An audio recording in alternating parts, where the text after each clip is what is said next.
Bonjour tout le monde. La séance d'aujourd'hui sera consacrée pour faire rappel à des principales réactions chimiques de la respiration cellulaire chez les eucaryotes et le calcul du bilan énergétique. La respiration cellulaire commence dans l'hyaloplasme par une réaction qui s'appelle la glycolyse, qui signifie dégradation et oxydation d'une molécule de glucose en deux molécules d'acide pyruvique. Cette réaction est associée par la réduction de deux molécules de NAD+, pour devenir deux molécules de NADH, H+, et d'autre part, par la phosphorylation de deux molécules d'ADP pour avoir deux molécules d'ATP. Les produits finaux de la glycolyse sont donc deux molécules d'ATP, deux molécules de NADH, H+, et deux molécules d'acide pyruvique. Cette molécule d'acide pyruvique va entrer dans un organite cytoplasmique appelé mitochondrie, qui va subir des réactions au niveau de la matrice. On va toujours noter multiplié par 2 parce qu'on a deux molécules d'acide pyruvique obtenues à partir d'une seule molécule de glucose. Cet acide pyruvique va subir une oxydation en cédant ses électrons à une molécule de NAD+, pour devenir NADH, H+, et une décarboxylation pour libérer une molécule de dioxyde de carbone. Et le reste va s'unir avec une molécule de coenzyme A pour avoir une molécule d'acétylcoenzyme A. Cette molécule d'acétylcoenzyme A va subir une série de réactions d'oxydoréduction de décarboxylation constituant deuxième réaction qui s'appelle réaction de cycle de Krebs, et toujours dans la matrice.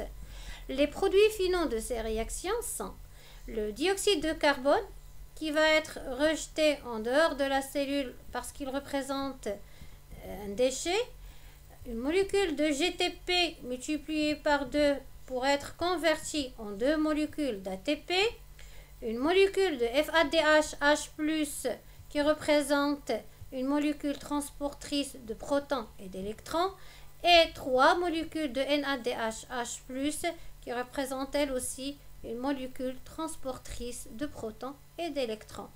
La troisième réaction s'appelle la phosphorylation oxydative, qui se déroule au niveau de la membrane interne de la mitochondrie.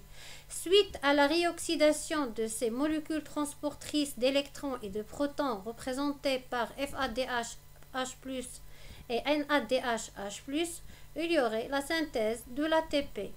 Et n'oubliez pas ce NADH H+, résultat de la glycolyse, qui va entrer dans la mitochondrie pour subir la réoxydation au niveau de la membrane interne de la mitochondrie.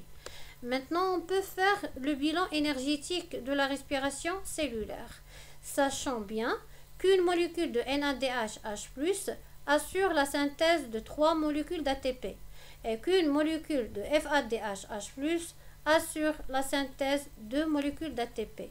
Donc, on a ici deux molécules NADH H+ vont donner 6 molécules de 6 ATP, et on a ici deux molécules de NADH H+, leur oxydation va assurer la synthèse de 6 molécules d'ATP.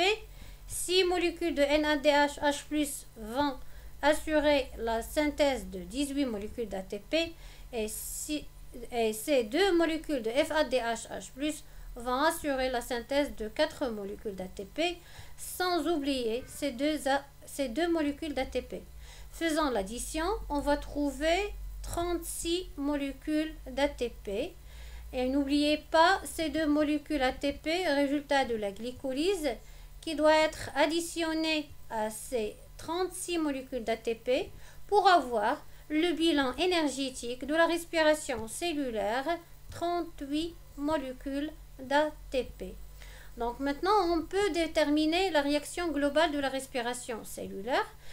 Donc c'est écrit comme suit. On a une molécule de glucose plus 6 molécules de dioxygène plus 30 molécules d'ADP plus 38 de PI pour avoir 6 molécules de dioxyde de carbone, 6 molécules de l'eau, bien de H2O, et 38 d'ATP.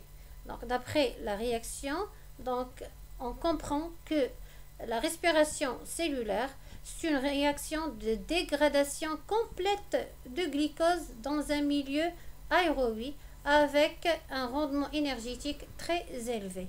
Merci et à la prochaine, Inch'Allah.